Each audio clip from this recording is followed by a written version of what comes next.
Le sauvetage par le Maroc. Faut-il y voir la main des sorciers d'Accra Diop? Le lundi dernier, nous avons tous reçu un gros coup de massue sur la tête. Alors que nous nous attendions à voir nos éléphants, c'est-à-dire notre équipe nationale qualifiée pour la suite de la Coupe d'Afrique des Nations, alors que nous les avions vus dominer nettement leurs adversaires équato-guinéens, dès le début du match, la partie s'est terminée en cauchemar pour nous. 4-0, une défaite sans appel. C'était le naufrage, la honte. Mais qu'est-ce qui n'a pas marché? La compétence de l'entraîneur, celle des joueurs, le système de jeu, la motivation des joueurs, la fatigue, la trop grande classe de nos adversaires. Telles étaient les questions que se posaient tous les Ivoiriens. Rien de tout cela. Braves gens, je puis vous le dire. Cette défaite est juste le fait d'une vieille dame de 70 ans, prénommée Amélie, originaire du petit village d'Accra Diop situé à une douzaine de kilomètres de Dabou, une petite ville située à une cinquantaine de kilomètres d'Abidjan. Comment ça? Amélie a pu nous faire ça? Ah, la vieille Amélie. Des personnes très sérieuses ont affirmé que la vieille Amélie avait avalé le but que nos éléphants marquaient. Sinon, les buts que nos éléphants marquaient. Et elle avait ainsi inversé le résultat du match. En réalité, c'est notre équipe qui avait marqué les buts attribués aux Équato-Guinéens. Je sais, c'est très difficile à comprendre lorsqu'on n'est pas ivoirien. Chez nous, il y a la réalité des choses. Celle que vous et moi et l'autre. Il y a aussi la réalité des sorciers. Il y a la réalité des mystiques que seuls les initiés peuvent voir.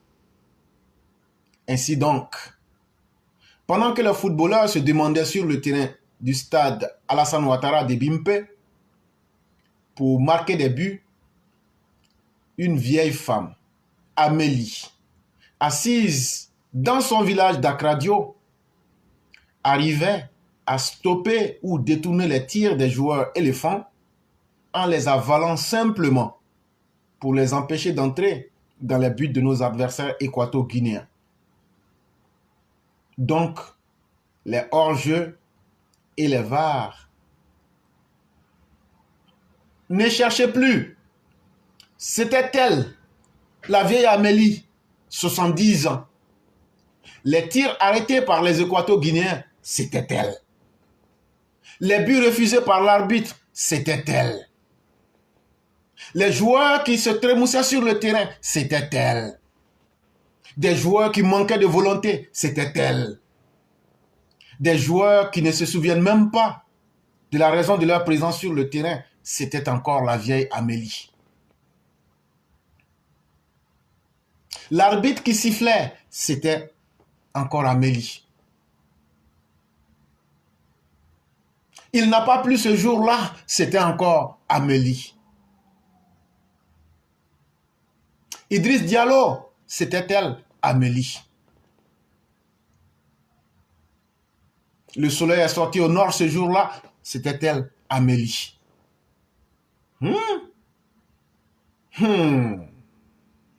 L'encadrement et l'entraîneur, c'était encore Amélie. Il n'y a eu aucune responsabilité de notre débâcle de la part du staff technique. N'accusez personne. Idriss Diallo n'est responsable de rien. L'entraîneur n'est responsable de rien. L'encadrement technique n'est responsable de rien. Toute la faute doit reposer sur la vieille Amélie. Joe, allons dormir. Allons, on va se coucher. Parce que la responsabilité de la honte nationale, là, c'est Amélie qui nous a amené ça. Mais vous savez quoi? On ne va rien lui faire. Eh bien, après le match, une foule en furie s'est donc rendue au domicile de la vieille Amélie et le domicile a été incendié, vandalisé,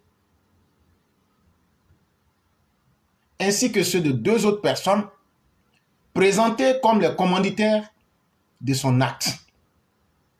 La police et la gendarmerie ont dû se déployer dans ce village pour éviter le pire. Et l'on aurait découvert que la vieille Amélie en question serait à la tête d'une confrérie de sorciers d'une 8aine de personnes. Pourquoi donc cette femme et ses complices auraient agi ainsi? Dans l'expectative, telle était la question que tout le monde se posait. Pourquoi? Mais pourquoi?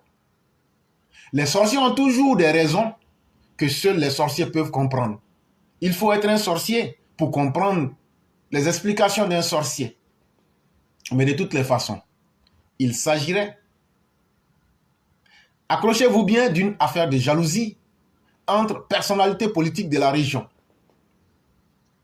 L'actuel ministre délégué au sport est originaire du village d'Akradio. Et une victoire des éléphants à la CAN lui aurait donné un prestige que des adversaires politiques n'auraient pas du tout supporté. Aussi, il aurait fait appel à cette confrérie des sorciers pour faire perdre la Côte d'Ivoire et par la faire perdre la face au ministre. J'espère que vous me suivez et que vous me suivez toujours. Mais qui a su ce que les sorciers manigançaient? Comment ont-ils été démasqués? On ne nous l'a pas encore expliqué. Mais je suppose que ce sont d'autres sorciers qui ont pu démasquer ces sorciers. Précisons qu'Akradio est un village typique de cette région qui ne se distingue pas particulièrement des autres, ni par sa richesse, ni par la réussite exceptionnelle de ses enfants, ni par les performances de son équipe de football, ni par rien de particulier.